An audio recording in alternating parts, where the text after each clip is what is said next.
Okay, really productive week of practice. Just got a ton done.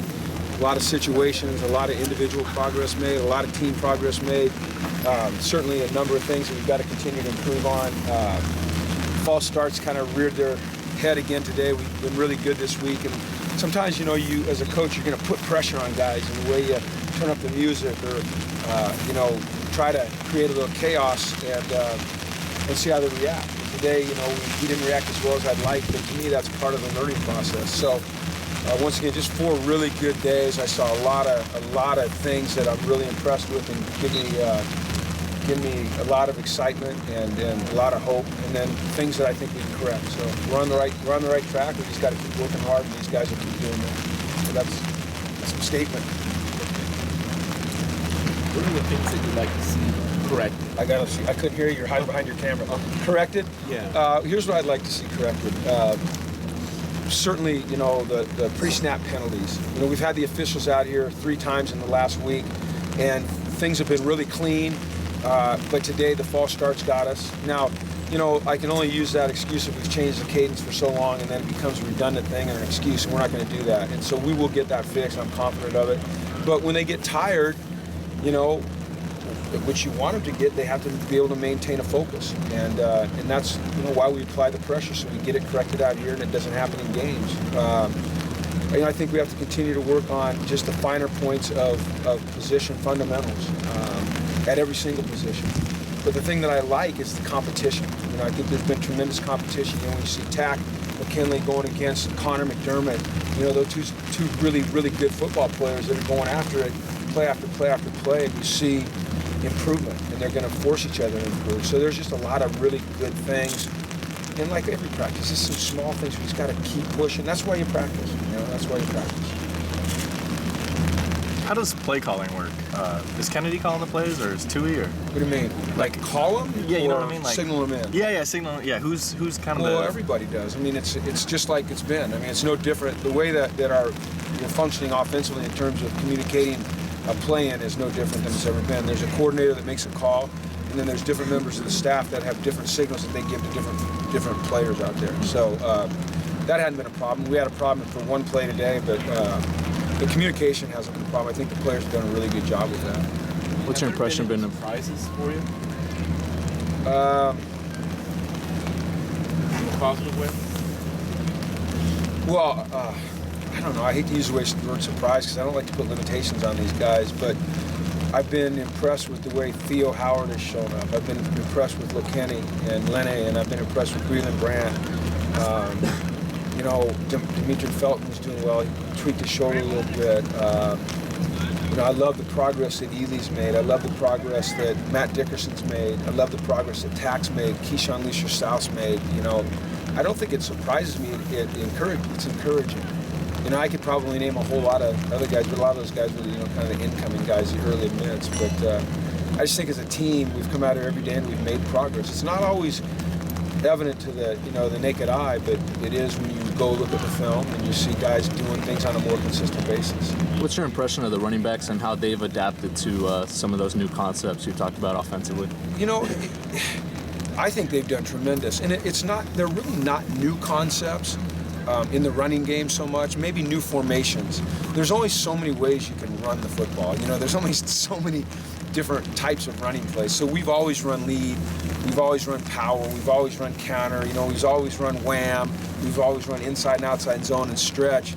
You know, we might just be doing it out of a different personnel group or a different formation. So really the footwork and where the hole is and the timing is kind of the same. But I've been impressed with those first 3 guys. And Muhammad as well. I think he's come on and done some really good things. So I'm encouraged by our backs. And then you've seen that there's been some plays we put, you know, Cam in there and I knew together as well for some power stuff. So I like the direction our run game's going in.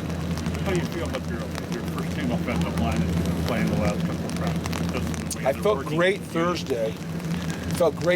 Today I didn't feel quite as great. But I think there'll be a good group once we get to the fall. And, you know, they work through some of the things. And, you know, we're incorporating 3 new interior guys. And that's not always easy, you know. So there's some growing pains there, but I think it'll be a good group. I'm really excited to have Scott Quisenberry back. You know, he's 313 pounds now, and he's still sudden and quick and explosive, and he's extremely smart and accurate with his snaps. So it's just, you know, getting those three guys working together more consistently. The referees that you bring out, can you tell them to be kind of ready with their whistle and call everything as they possibly can to build discipline? Yeah, I think that well, see, discipline is an interesting word when you're talking about penalties. There's different types of penalties. Some penalties are lack of focus, which I'd call discipline, and then some are just aggressive penalties. But the ones that I'm most concerned with, like you said, the ones that are lack of focus. I've asked them the 3 times that they've been at her to be as picky as they could possibly be. And I haven't seen a lot of flags except for, as you guys see, the false start. And that's something that we can correct, and we will correct, we better correct, and we must correct. But the other stuff, I say, there's no sense in having them come out here if they're not going to be ultra picky. It doesn't do us any good. So I want them to call everything they see, and that way we can learn from it. How much different will the last 2 weeks of practice be than the first 2? How much more will you? It'll be about the same. You know, yeah, this is what we've done, as you guys have seen, is a lot of what we call move the ball. Our team periods are unscripted. And the reason we're doing that is I think it's important to give KP and give Tom a chance to react with play calls and substitution to prepare themselves for calling, plays and defenses in games. You can script a practice and it can go beautifully and everybody knows what's coming, and you kind of fool yourself into thinking that you're something that you're not. But when it's unscripted and they're having to react to certain downs and distances and situations and short yardage and goal line and red zone and backed up and all of those things, that's to me where you make improvement. Sometimes it's ugly. Today it wasn't necessarily beautiful, that first team period for the offense, but there's a lot of great learning there. So we'll continue to do that. We'll actually add more of that.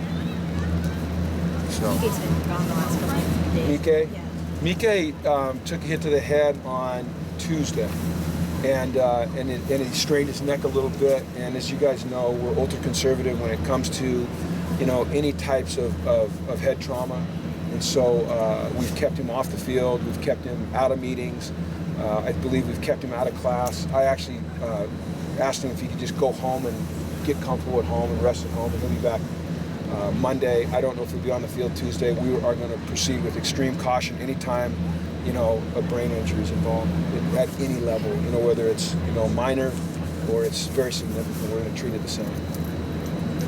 So, all right. And then Stephen Manfro. Stephen, as you guys know, he got hurt. He's decided that he's going to finish his career. It's not a medical retirement. He's just going to graduate. And, we wish him the best and thank him for everything he did. I mean, he's just a great example of what you want. And it's unfortunate that that he suffered another injury. But, I don't think it at all dampens the things that he's meant to this program on the field and off. And he's just been a great teammate to these guys and a great leader. And, when he was on the field, he was productive. And unfortunately, he's just one of those guys that got the injury bug. So that's a tough one. Okay? All right. All right, have a great weekend. Thanks, guys. Thanks, Jim.